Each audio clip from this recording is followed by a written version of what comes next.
Hello, I'm Anna Mackay and this video is on the equations of tangents and it's the second video on this topic. So our trig function here is finding the equation of a tangent to y equals sine x at the point x is equal to pi on 6.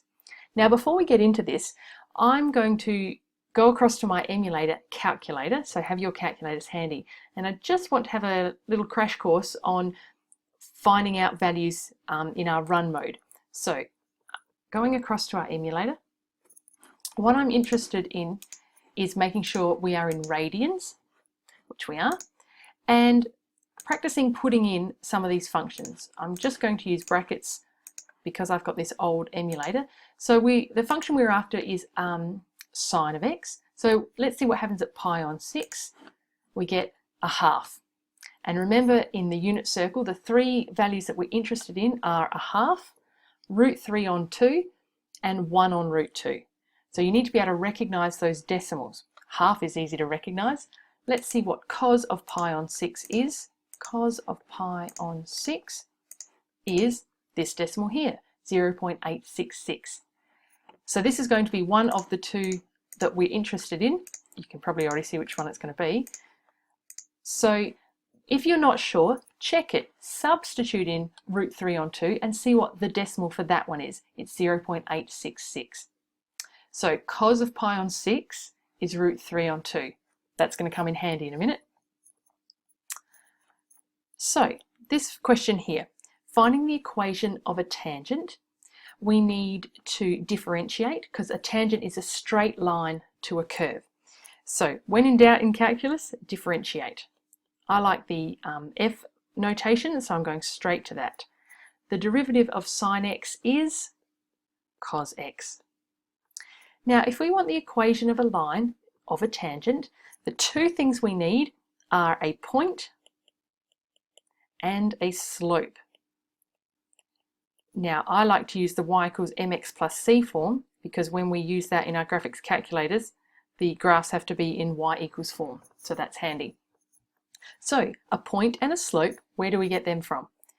We use this x coordinate to help us find the point, and we substitute that into the function, and the slope, you substitute that into the derivative. So that's a very common technique to do in calculus, to sub this into the function and the derivative.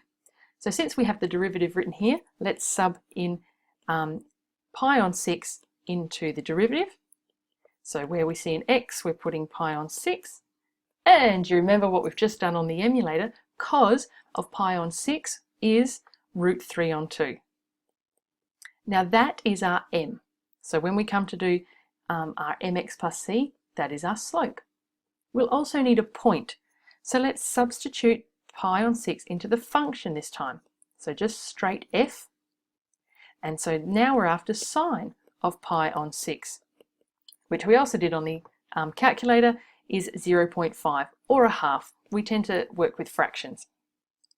Okay, so now we can work out the equation of our line, substituting in these values. So we have y is equal to mx plus c, and our slope is root 3 on 2, x plus c. So to find our c, we need to sub in our point. Sometimes I find it really handy to write the point as a coordinate because then it's easy to see that this is the x value and that's the y value that you're after. So sub that point in. We're solving for c. So I'll just do it over here. So we get root 3 on 2 times by pi on 6 plus c is equal to the y function, 1 on 2. So solving for c here, we're going to get a half. And just tidying this one up as best we can to get subtract root 3 pi on 12, and then the equation of our line is subbing that c value back in. So root 3 on 2 x plus a half, take root 3 pi on 12, or pi root 3, whichever. And there's the equation of our line, of our tangent. One more, which has two parts to it. So this is a bit more complicated, so work with me. Here's our function. Again, create a visual as often as you can. So let's go graph it first of all, and we're interested at x equals 1. So let's see what happens there. So I've already typed this in. ln, here is your function here, bracket 2x, take 1, take, close bracket, take 3. So let's graph that. Now you can see that we're not interested in the negative x region, being an ln, so let's zoom in a bit more here. I'm going to change my view window to have no negative x, and I'm going to change my y to -6 to 6 because I know y, and this is the function that we're after. And the point of interest is at x is equal to, it is +1, so which is here.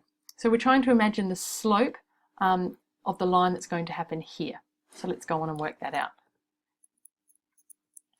Okay, so when in doubt in calculus, differentiate. So take that ln function and differentiate that. So we get f dash of x, an ln function. You differentiate the function, so we get 2, put it over the function that's in the brackets, differentiate that, -3, and that disappears. So we want the equation of the tangent. So you need a point and a slope. So let's sub that point in to the derivative here. F dashed of 1 is equal to 2 on 2 times 1, take 1. Got that equal to 2 on 2, take 1, will come down to 2. So there's our slope. If you like, you can write m to remind yourself. And subbing 1 into the function, we get ln 2 times 1, take 1, close bracket 3. We're left with ln of 2, take 1, take 3. So ln of 2, take 1 gives us ln 1, which we know is 0, so we can do 0, take 3. So our point, I like to write it as a coordinate, is 1, -3. So now when we come to do the equation of our line, y equals mx plus c. Our m is our slope there, so 2. And now we sub in the point that we've got, 1 take -3, and solve for c. So rearranging to get c here, we have c is equal to -5. So the equation of our tangent is y is equal to 2x take 5.